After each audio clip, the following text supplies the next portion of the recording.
Welcome to the PT's PT podcast. I'm your host, Dr. Sean Lordan, and today I've got with me one of our CE3 clinical students, Brittnie West. Yeah, thanks for having me. Like Sean said, my name is Brittnie. I am a Tufts student on my third clinical rotation, and I've been here at Concierge for a couple weeks now. Yeah, and we're excited to have you. Yeah, thank you. So, a couple questions for you. Sure. So, what inspired you, Brittnie, to become a physical therapist in the first place? It kind of started, it's kind of a long story, but to sum it up, when I was like 12 or 13, I actually started volunteering at a therapeutic riding farm that did hippotherapy. You know, I loved horses, and, this was just kind of a new adventure for me to get out of the house. And I really fell in love with the idea of like people healing people through movement. So I found that really fascinating, and kind of like through my own injuries as well and being rehabbed and not having great experiences, I was like, wow, I want to be that clinician that actually has a positive impact on someone else's life. And it kind of, from then on, like early teenage years, I kind of knew what direction I wanted to go in and just kind of ran with it. That's cool. Yeah. What's something about your clinical experiences? You're 3 weeks into your third experience. Yes. What's something about your clinical experiences that surprised you, either good or bad? I guess what surprised me is I worked as an aide before, so I had experience seeing the flow of the clinic, but kind of seeing like the other side from the PT perspective. It was interesting to see like how much actually goes into it. We had most of our kind of like classroom work before we went into clinicals, so it was nerve-wracking going in, and then surprisingly, I am way more comfortable in the clinic than I am in the classroom, which is really fascinating. So that definitely kind of took me by surprise, how comfortable I was once I settled in. Yeah, well, I think it's a testament just to your rapport building skills. Absolutely, and you can't learn that in a classroom. No, you can't. And that's something, honestly, that it takes some clinicians years to understand. Yeah. Yeah, that's cool. Brittnie, if you could design the ideal first job in PT, what does that look and feel like to you? That's kind of a tough one, but if I were to kind of run with the ideal situation, it would be, I love outpatient, so it would be an outpatient clinic. We'd have a good like handful, maybe dozen therapists all working together, collaborating together and making sure that they're all going for the same main goal, which is healing our patients. So in a nutshell, that's kind of what my ideal place would be. Big team getting people better. Yeah. Yeah, that's great. You've been at, obviously you've been at three very different, so you've been at 2 outpatient and 1 inpatient? I've actually this is my 3rd outpatient. Oh, really? Yes. Do you guys have to do an inpatient or no? Because our program's so large, like we have 74 students, there's just not enough inpatient contracts at the moment. Oh. So if you were lucky enough to get inpatient, you got it. But, me being a lover of outpatient therapy, I have no problem sticking with 3 outpatients. Yeah, honestly, I feel like 3 outpatient clinicals is going to make you a better outpatient therapist because you've had so much more exposure. Exactly. Obviously, we're your 3rd site. You've been here for a few weeks, but tell me you've been to 2 others. What makes a clinical site memorable or impactful from a student's perspective? From a student perspective, I think like matching with your CI and like how you guys work together is incredibly important. If you and your CI like butt heads and you don't get along, it's not going to be a good experience for either one of you, frankly. So I think having a good CI that's willing to kind of teach and make sure that the student feels comfortable and, answers all the questions is something that's very important in that aspect. Yeah, that's great. Yeah.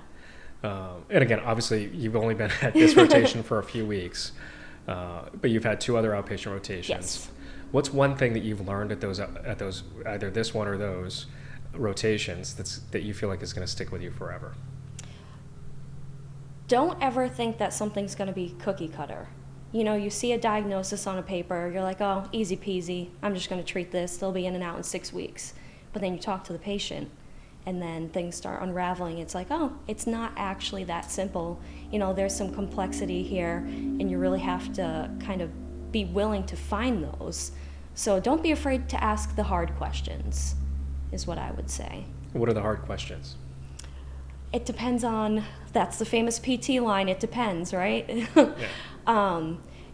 asking them past medical history questions that might be a little bit scary. Like if you think about asking people like if they've had cancer, you don't want to like spiral down into that rabbit hole. And my last rotation was pediatrics.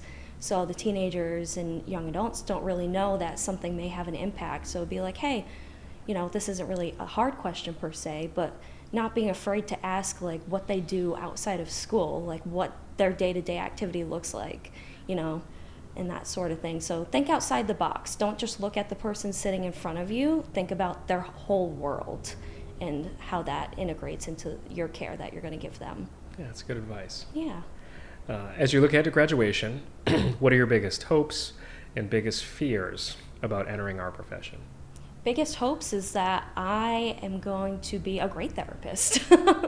My goal is to always like practice at the top of the scope, practice to the best of my ability, with all of the current evidence being taken into account, and then just kind of falling into like a family kind of style of operation, get along with all the therapists and stuff like that. And the flip side, fears, I would say quite the opposite of that. Falling into somewhere where I don't feel like I belong, I don't feel like I can ask for help, something along those lines where, you just don't feel welcome in the environment you're in. And then I guess that would be it for fears right now. Yeah, well, that's good. The first 1 or 2 years out is really important. And I Yes. say like, that first job is mission critical to kind of your growth as a PT. Mm-hmm. So talk to me about what growth looks like to you in your first 2 years, and whether that's mentorship, autonomy, or specialization. What does growth mean to you in your first 1 to 2 years out? Yeah, so down the line, like way down the line, I do want to be a clinic director at some point. So my goal is to kind of climb up the leadership ladder. For my first 2 years, though, I would love to be a CI. I'd love to have a student come on and, pass on my knowledge as like a new generation of PTs. And then just kind of, see where I fit best, work with the population that I would like to, which is the pediatric sports. And then kind of go from there. I'd like to eventually become a sports specialist. So that's kind of where my first 2 years, they're kind of setting the foundation for that. That's amazing. Yeah. I love that. That kind of goes into my next question. So do you picture yourself staying in patient care long term, or do you want to explore leadership, ownership, or teaching one day? I would say all of the above. I definitely want to stay in patient care long term.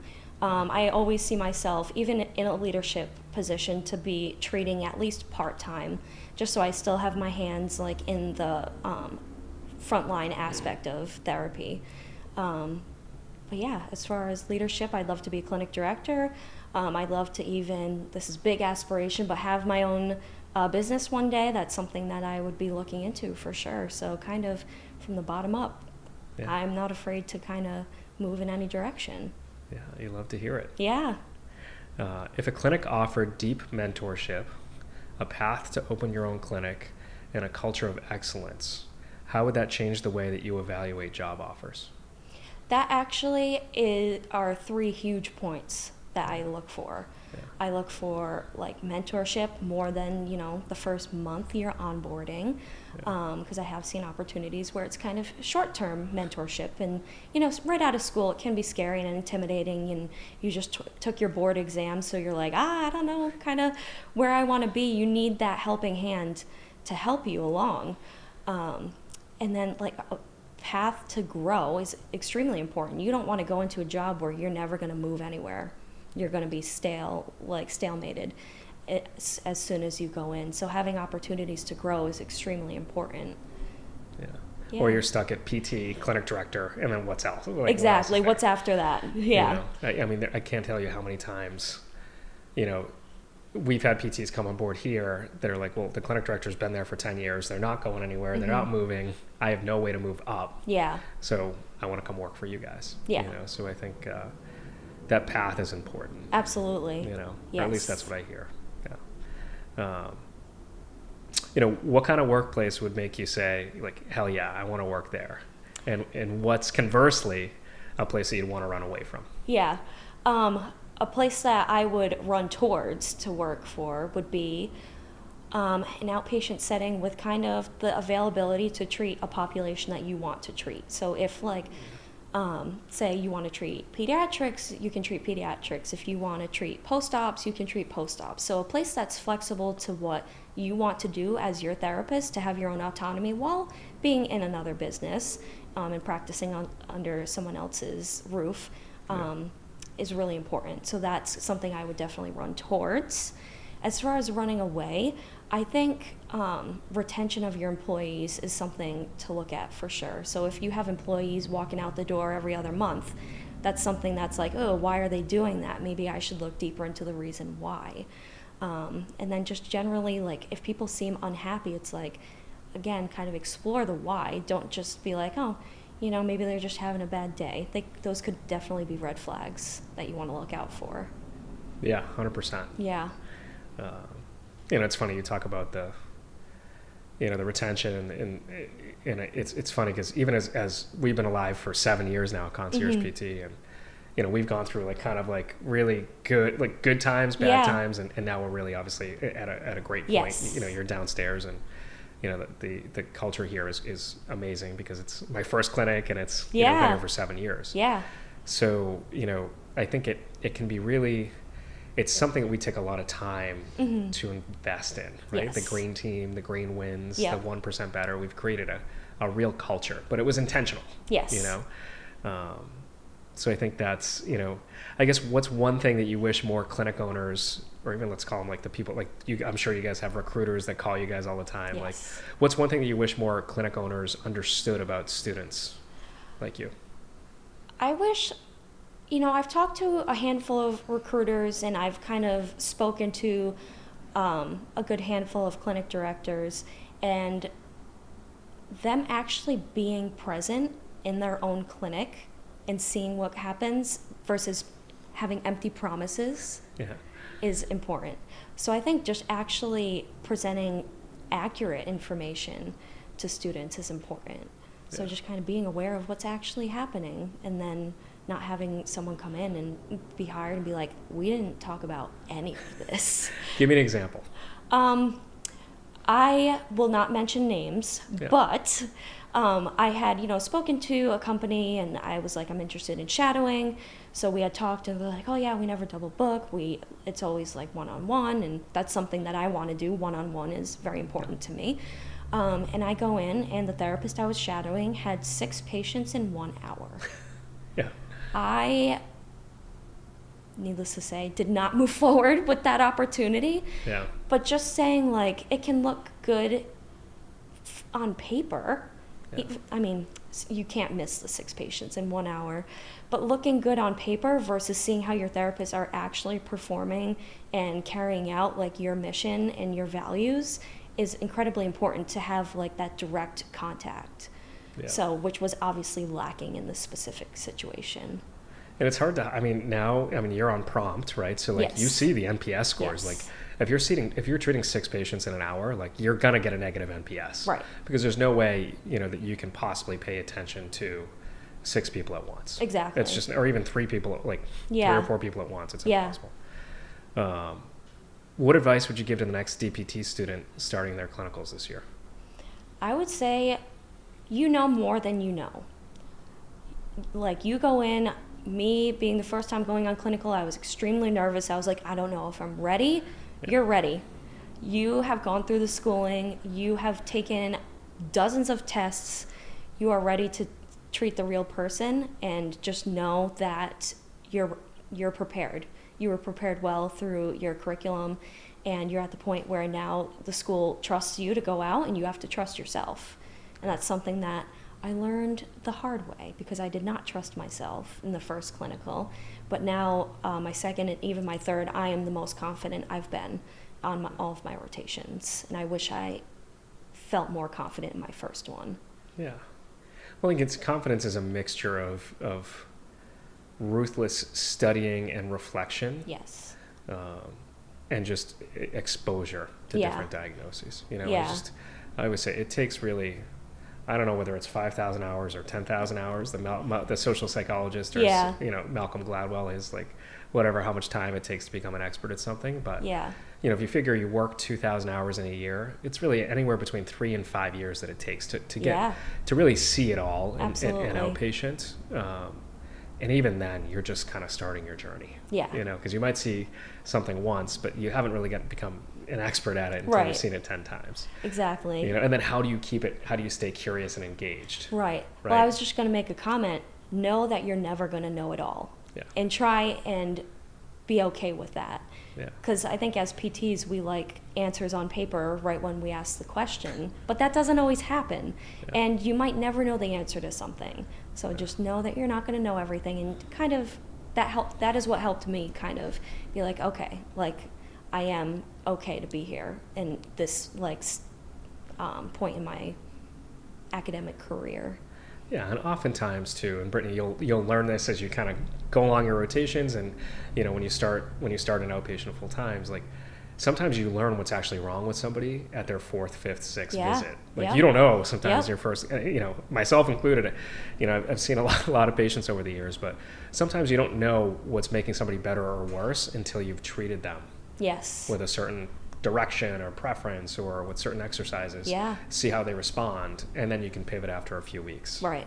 So if it works, great. If it doesn't work, then you can pivot. But Yeah. that's the Yep. beauty of and that's where the brain comes in, is like we need the reassessment part, right? Yes. Like we're constantly reevaluating a patient's plan of care, Mm-hmm. really honestly at every visit. Every visit. Finish the sentence. The future of physical therapy will belong to.